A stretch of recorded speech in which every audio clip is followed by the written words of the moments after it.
Kind of Funny Live 2 is happening May 28th and 29th. It's a 2-day event. The first day is going to be a completely ridiculous stage show. What we have planned this year completely blows last year out of the water. And I don't even know how that's possible because we were really stupid last year, and this year's somehow even stupider. Day 2, it's going to be full day of meet and greets. We're hanging out with all of us. A bunch of Rooster Teeth people are there. Funhouse people are there. Achievement Hunter. It's going to be a grand old time. There's going to be some games to play. There's going to be signings. It's exciting. It's a really fun time. There's going to be exclusive merch. Oh yeah, there's definitely going to be exclusive merch. Go to kindoffunny.com/tickets to get your tickets today. There's a couple VIP tickets still available, so make sure if you want one of those, you act fast.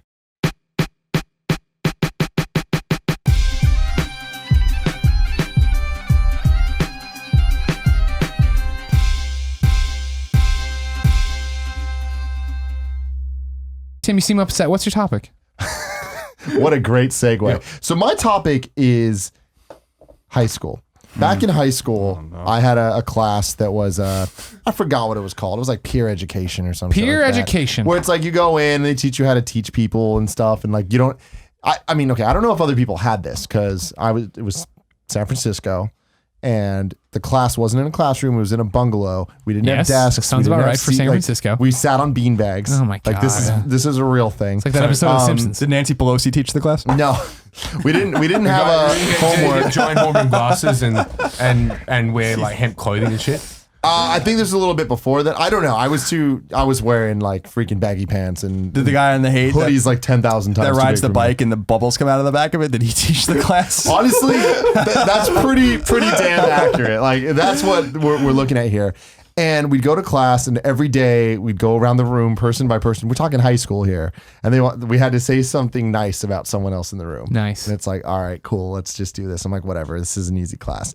And then I'll never forget, like the final assignment, we had to go to other classrooms, interrupt their classes, and teach them about stress. And I got really upset about this because I'm like, this is bullshit. First off, we're wasting other people's time, interrupting their learning time to teach them when why the fuck am I teaching anybody? Second off, I'm like, stress doesn't exist. This is absolute bullshit. Stress doesn't exist. How are you like your beanbag education? It's like shut the hell up, get your shit done, do you, and move on. Kevin, what the fuck are you doing? He's playing with chocolate. He's eating chocolate. You guys, I don't know if you realize this or not, but we're single-handedly watching Kevin slide into diabetes right now. He has been whittling away at this ginormous candy bar all episode. So I was just like, there's no way, like this stress shit doesn't exist. And it's just like, people just need to calm down. Like people are just like looking for excuses to chillax. Yeah. They're just like, come on. Chillax, everyone. And I was convinced stress doesn't exist. I am now 26 years old and I can confirm stress does exist. I wish I could go back to 16-year-old Tim and be like, hey, you're going to realize this one day. Thank you, Colin. You had a little feather on you. I did. I'm feeling feathery. Yeah, it took me a long time to understand the feeling that I've been feeling, but I'm like, oh yeah, I feel kind of like someone's like, you're stressed. I'm like, no, I'm just overwhelmed. You know, it's like I just keep coming up with synonyms for it. I'm like, no, I'm stressed. That's what this is. When do you think? So is it recently you've learned of stress? Yeah, I think it is. I think Kind of Funny broke you. Kind of Funny did. Okay. I think it was a recent breaking point because it wasn't even like it wasn't Kind of Funny like when it started. Sure, it happened. It's been a thing just over the last year. We just keep doing more and more and more and more and more, and it's all fucking great.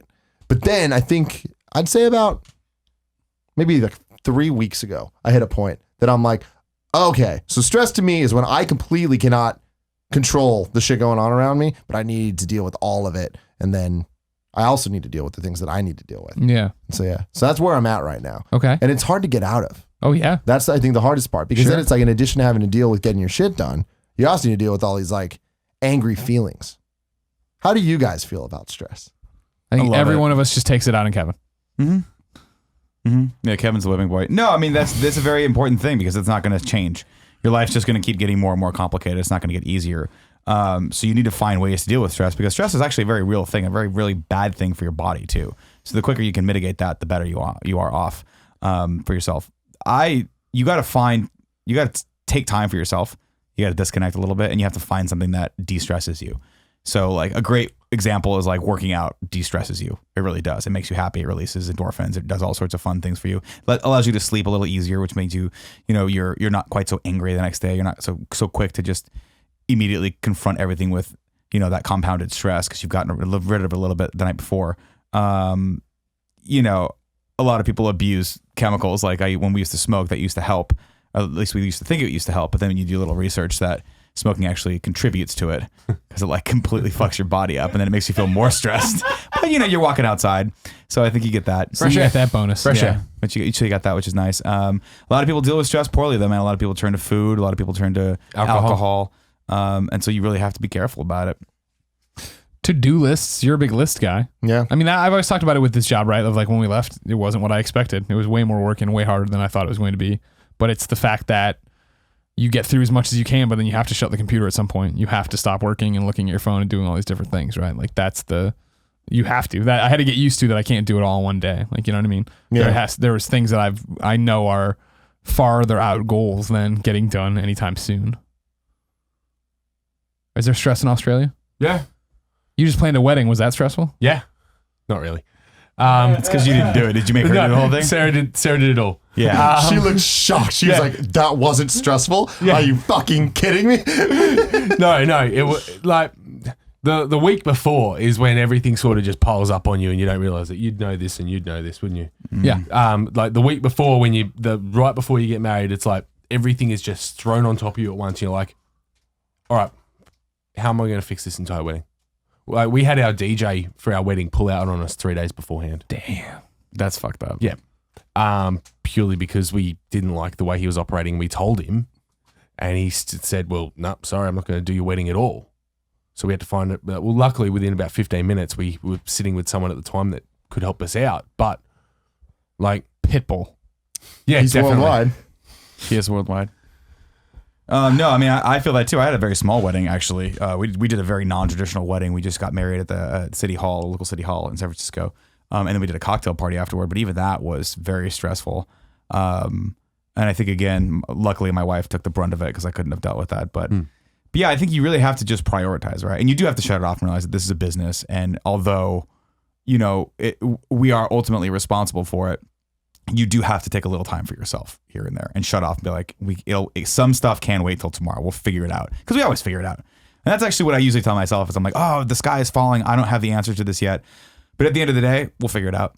We always do. Yeah.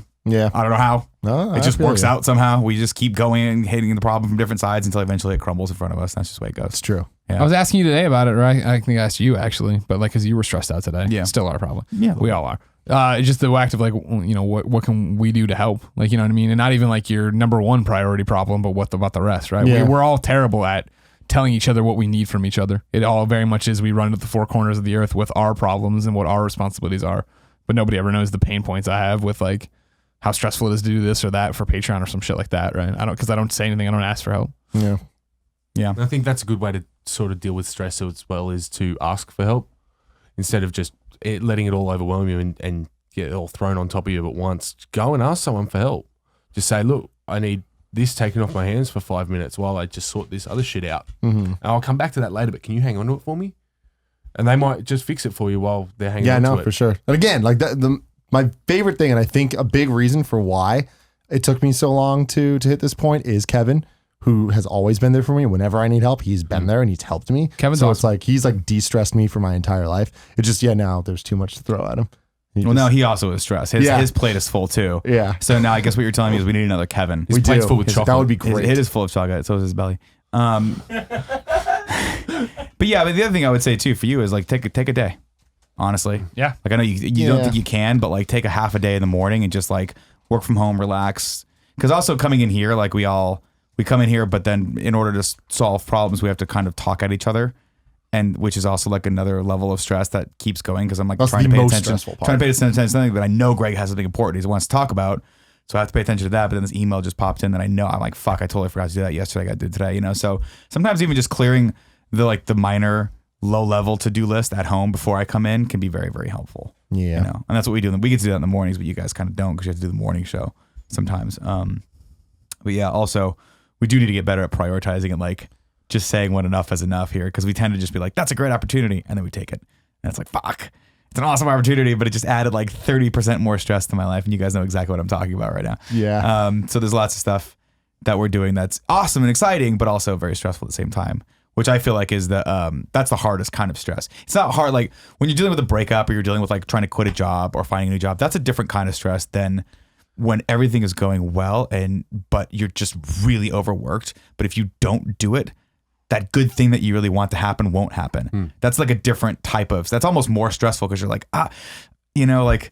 Yeah, I think that's kind of the thing where it's like it sounds so easy to just be like take a day, but it's like that is the opposite. That is adding stress, if anything, And I think I'm just in a weird position where it is the thing that I like to do is the shit that we do, Right.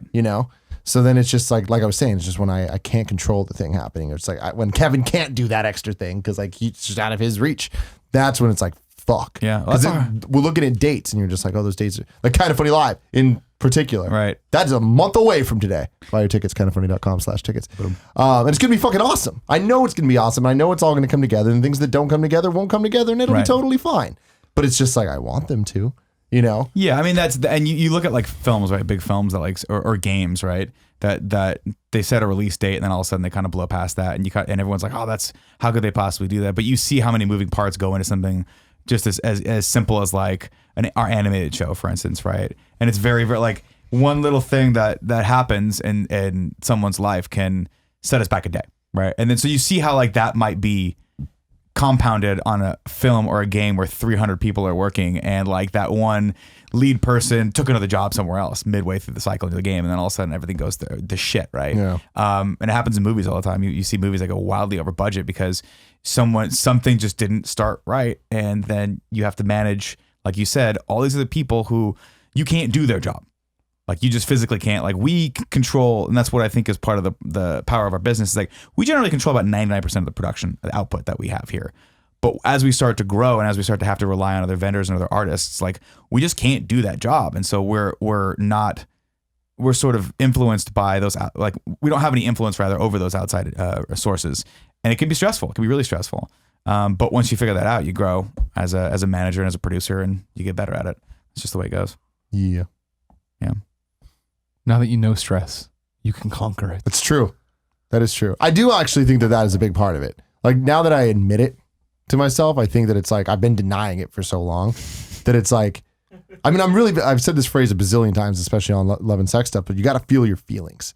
And I feel like that I need to understand it allows me to try to fix it and try to like really solve the issue at hand. And it's like, I need to not get angry about this stuff. Like I'm pretty good about containing anger, I think overall, but I need to learn how to deal with the anger that I feel from the stress towards myself, not getting the shit done. Sure. And turn that into good energy. Cause I think I can. I think that I can turn all the negative feelings into positive feelings. Just got to figure out how. Yeah. Yeah. I don't like it because you are the one who's always the trying. Normal. You're the temperate. You're the everything will be okay. And then when things start going bad and we all scream at each other, you usually just sit there. So yeah, I don't like you falling. Yeah, I don't like to fall. You're usually the sole voice of reason where you're like, dude, we're gonna get it done. Don't worry about it. I'm like, you're right. And then Nick punches through the wall.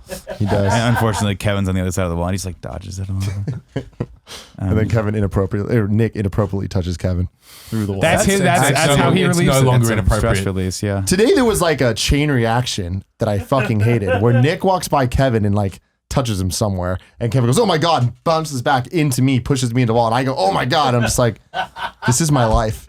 This is the rest of my life. Yeah.